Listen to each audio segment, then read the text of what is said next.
ಬಾಂಬೆ ನಗರದ ಕಾವೇರಿ ನಗರ 2ನೇ ಹಂತದಲ್ಲಿ ಜೈ ಕರ್ನಾಟಕ ಪರಿಷತ್ ವತಿಯಿಂದ ಜಿಲ್ಲಾಧ್ಯಕ್ಷರಾದ ಮಧುಸೂದನ್ ಅವರ ನೇತೃತ್ವದಲ್ಲಿ ಜೈ ಕರ್ನಾಟಕ ಪರಿಷತ್ತಿನ ನೂತನ ಶಾಖೆ ಉದ್ಘಾಟನಾ ಸಮಾರಂಭ ಜರುಗಿತು.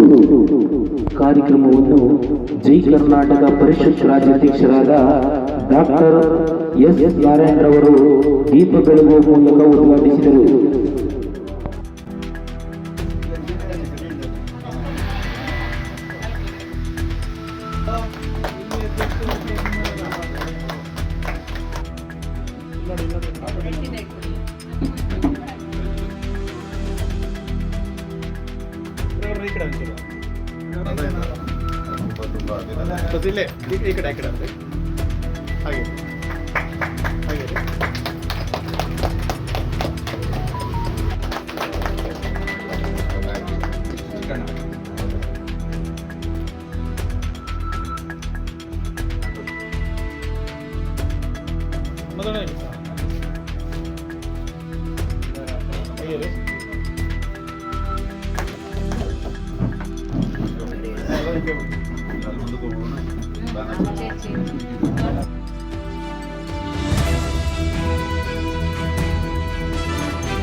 ಆರೋಗ್ಯ ಶಿಕ್ಷಣ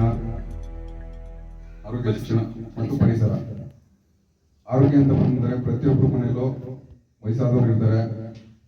ಆರೋಗ್ಯಕ್ಕೆ ಹೆಚ್ಚಿನ ಒತ್ತು ಕೊಡಬೇಕು. ಹಾಗೂ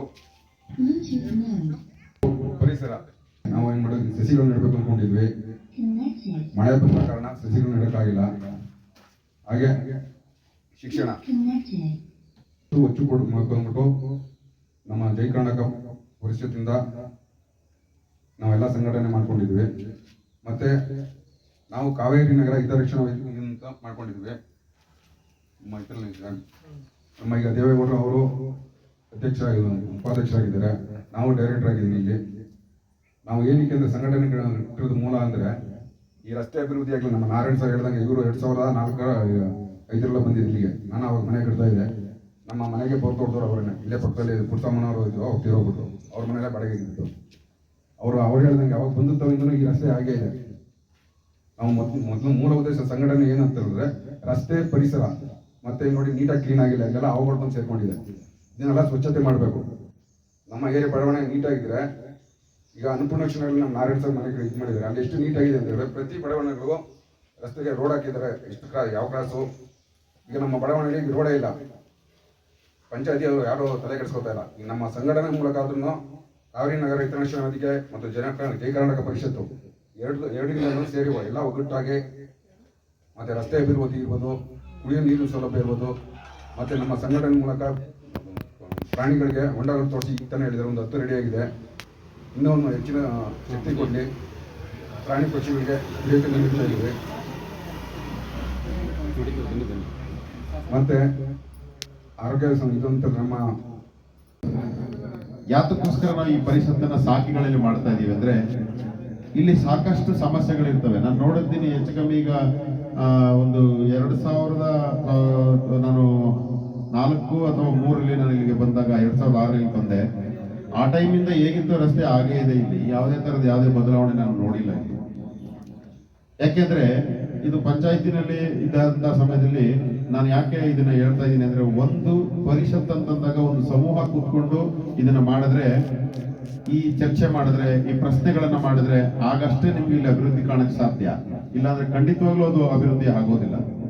ನಾವು ಇವತ್ತು ಸಾಕೆ ಆಗ್ಬೇಕು ಅಂತಂದ್ರೆ ಮೊನ್ನೆ ಒಂದು ಸಣ್ಣ ಸಭೆಯಲ್ಲಿ ನಾವು ಇದು ಕಾರ್ಯಗತಕ್ಕೆ ಬರಬೇಕು ಅಂತ ಹೇಳಿ ನಾವು ಮಾತನಾಡಿದಾಗ ಮಾತ್ರ ಇಲ್ಲಿ ಇಷ್ಟೆಲ್ಲ ನಡೆಯಲಿಕ್ಕೆ ಸಾಧ್ಯ.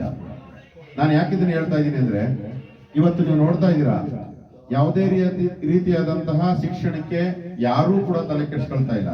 ನೀವು ಇವತ್ತು ಡೆಲ್ಲಿ ಮಾದರಿ ಶಾಲೆ ಆಗ್ಬೇಕು ಅಂತ ನಾವು ಬಡ್ಕೊಳ್ತಾ ಇದೀವಿ. ಅದು ಯಾವುದೇ ಕಾರಣಕ್ಕೂ ನಮ್ಮ ಕರ್ನಾಟಕದಲ್ಲಿ ಸಾಧ್ಯನೇ ಆಗ್ತಾ ಇಲ್ಲ. ಆಮೇಲೆ ಇವತ್ತು ನೀವು ನೋಡ್ತಾ ಇದ್ದೀರಾ ಅತಿ ಹೆಚ್ಚು ರೋಗ ಪೀಡಿತಕ್ಕೆ ಇವತ್ತು ತುತ್ತಾಗ್ತಾ ಇರ್ತಕ್ಕಂಥವ್ರು ಮಂಡ್ಯ ಜಿಲ್ಲೆಯವರೇ ಜಾಸ್ತಿ. ನಾನು ಅವತ್ತು ಕೂಡ ಹೇಳಿದ್ದೀನಿ, ಭಾರತ್ ಕ್ಯಾನ್ಸರ್ ಹಾಸ್ಪಿಟಲ್ ಅಲ್ಲಿ ಅತಿ ಹೆಚ್ಚು ಹಣವನ್ನು ತಗೊಂಡೋಗಿ ಸುಟ್ಟಿರ್ತಕ್ಕಂಥವ್ರು ನಮ್ಮ ಮಂಡ್ಯ ಜಿಲ್ಲೆಯವರೇ. ಹಾಗೆ ನಾವು ಶಿಕ್ಷಣ, ಈ ಪರಿಸರ ಮತ್ತೆ ಏನು ನಮ್ಮ ಆರೋಗ್ಯನ ಸರಿಯಾಗಿ ಇಟ್ಕೊಂಡಿಲ್ಲ ಅಂತಂದ್ರೆ ನಾವು ಏನು ಮಾಡ್ಲಿಕ್ಕೆ ಬರಲ್ಲ. ಹಾಗಾಗಿ ನಾನು ಇಲ್ಲಿ ಯಾತಕ್ಕೆ ಹೇಳ್ತಾ ಇದ್ದೀನಿ ಅಂದ್ರೆ ಕೆಲವರಲ್ಲಿ ಇರ್ಬೋದು ಒಂದಷ್ಟು ಜನ ಬರ್ತಾರೆ ಒಂದಷ್ಟು ಜನ ಬರಲ್ಲ ಅಂತೇಳಿ. ಖಂಡಿತವಾಗ್ಲೂ ಅವ್ರಿಗೆ ಅವಶ್ಯಕತೆ ಇರುತ್ತೆ. ಅವ್ರು ಬಂದಿಲ್ಲ ಅಂದ ತಕ್ಷಣಕ್ಕೆ ನಾವು ಅದನ್ನ ಬಿಡಲಿಕ್ಕೆ ಆಗಲ್ಲ. ನಾನು ಏನಕ್ಕೆ ಹೇಳ್ತೀನಿ ಅಂತಂದ್ರೆ, ನಾವು ಹೇಗೆ ಒಗ್ಗೂಡ್ತೀವೋ ಅದ್ರ ಮೇಲೆ ನಮ್ಮ ನಾಗರಿಕರು ಕೂಡ ನಮ್ಮ ಜೊತೆ ಸೇರ್ಕೊಳ್ತಾರೆ.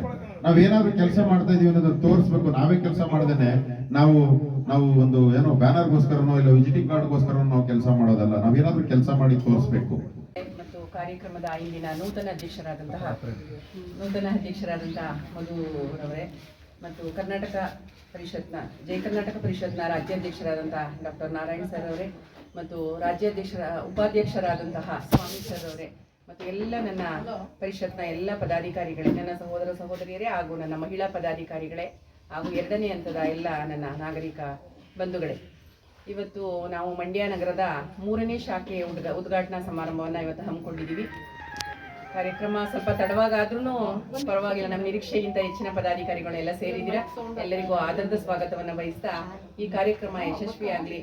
ಮತ್ತೆ ಇದೇ ರೀತಿ ಎಲ್ಲ ನಮ್ಮ ಮಂಡ್ಯ ಸುತ್ತಮುತ್ತಲಿನ 35 ವಾರ್ಡ್ನಲ್ಲಿ ಎಲ್ಲ ಘಟಕದ ಉದ್ಘಾಟನೆ ಆಗಲಿ ಅಂತ ನಾನು ವೈಯಕ್ತಿಕವಾಗಿ ಹೇಳ್ತಾ ಇದ್ದೀನಿ. ಎಲ್ಲ ಪದಾಧಿಕಾರಿಗಳಿಗೂ ಇದರ ಬಗ್ಗೆ ಒಂಚೂರು ಎಚ್ಚರಿಕೆ ಇರಲಿ. ನಾವೆಲ್ಲ ಚುನಾವಣೆ ಅಂತ ಹೇಳಿ ಸ್ವಲ್ಪ ಅದನ್ನು ಬ್ಯುಸಿಯಾಗಿದ್ದರಿಂದ ಎಲ್ಲ ಶಾಖಾ ಉದ್ಘಾಟನೆಗಳು ಸ್ವಲ್ಪ ತಡವಾಗಿ ಆಗ್ತಾ ಇದೆ. ಆದ್ರೂ ಪರವಾಗಿಲ್ಲ, ಇನ್ಮೇಲಿಂದ ನಾವು ಚಾಲ್ತಿಗೆ ತರ್ತೀವಿ ಅಂತ ನಾನು ಈ ಸಭೆಯಲ್ಲಿ ಹೇಳ್ತಾ ಇವತ್ತಿನ ನೂತನ ಅಧ್ಯಕ್ಷರಾದಂತಹ ಮಧುರವರಿಗೆ ನನ್ನ ವೈಯಕ್ತಿಕವಾಗಿ ಹಾಗೂ ಎಲ್ಲ ನೆರೆದಿರುವಂತಹ ಪದಾಧಿಕಾರಿಗಳ ಪರವಾಗಿ ಧನ್ಯವಾದಗಳನ್ನ ಹೇಳ್ತಾ ಇದ್ದೀನಿ. Thank you. ಮತ್ತು ಅಕ್ಕ ತಂಗಿಯರಿಗೆ ನಮಸ್ಕಾರಗಳು. ಇಂದು ಕಾವೇರಿ ನಗರದ 2ನೇ ಹಂತದಲ್ಲಿ ನನ್ನ ಸಹೋದರನಾದ ಮಧು ಅಣ್ಣ ಅವರು ಅಧ್ಯಕ್ಷರಾಗಿದ್ದಾರೆ. ಅವರಿಗೆ ಅಭಿನಂದನೆಗಳು. ನಮ್ಮ ಕಾವೇರಿ ನಗರ ದ್ವಾರಕಾ ನಗರದ ಕಡೆಯಿಂದ ಆದಷ್ಟು ಇನ್ನೂ ಅನೇಕ ಜನಗಳನ್ನು ಸೇರಿಸಿಕೊಂಡು ನಿಮ್ಮ ಮುಂದಿನ ದಿನದಲ್ಲಿ ಜೈ ಕರ್ನಾಟಕ ಪರಿಷತ್ತು ದೊಡ್ಡ ಮಟ್ಟದಲ್ಲಿ ನಡೀಲಿ ಮತ್ತು ಎಲ್ಲ ಥರದ ಸೌಲಭ್ಯಗಳು ಜನರಿಗೆ ತಲುಪಿ ನಿಮ್ಮ ಒಂದು ಜೈ ಕರ್ನಾಟಕ ಪರಿಷತ್ ಅಂದರೆ ಜನರಿಗೆ ಸಿಗುವಂತಹ ಮತ್ತು ಜನರಿಗೆ ಒಂದು ಬೇಗ ಮುಟ್ಟುವಂಥ ಒಂದು ಸಂಸ್ಥೆಯಾಗಿ ದೊಡ್ಡ ಮಟ್ಟದಲ್ಲಿ ಬೆಳೆದು ಒಳ್ಳೆಯದಾಗಿ ಇರುವಂಥ ಎಲ್ಲರಿಗೂ ಅಭಿನಂದನೆಗಳು. ನನ್ನ ಹೆಸರು ನಾಗರಾಜ್ ಅಂತ. ನಾನು ನಿವೃತ್ತ ನೌಕರ, ನ್ಯಾಯಾಂಗ ಇಲಾಖೆಯಿಂದ ನಿವೃತ್ತ ನೌಕರ, ಹಾಗೆ ಹಾಲಿ ನಿವಾಸಿ ಇಲ್ಲಿ ಕಾವೇರಿ ನಗರದಲ್ಲಿ ವಾಸ. ನಿಮ್ಮ ಸಂಘ ಸಹಕಾರದಲ್ಲಿ ಯಾವುದೇ ಚಟುವಟಿಕೆಗಳಲ್ಲಿ ನಾನು ಸಹ ಒಬ್ಬ ಸದಸ್ಯರಾಗಿ ಭಾಗವಹಿಸ್ತೀನಿ.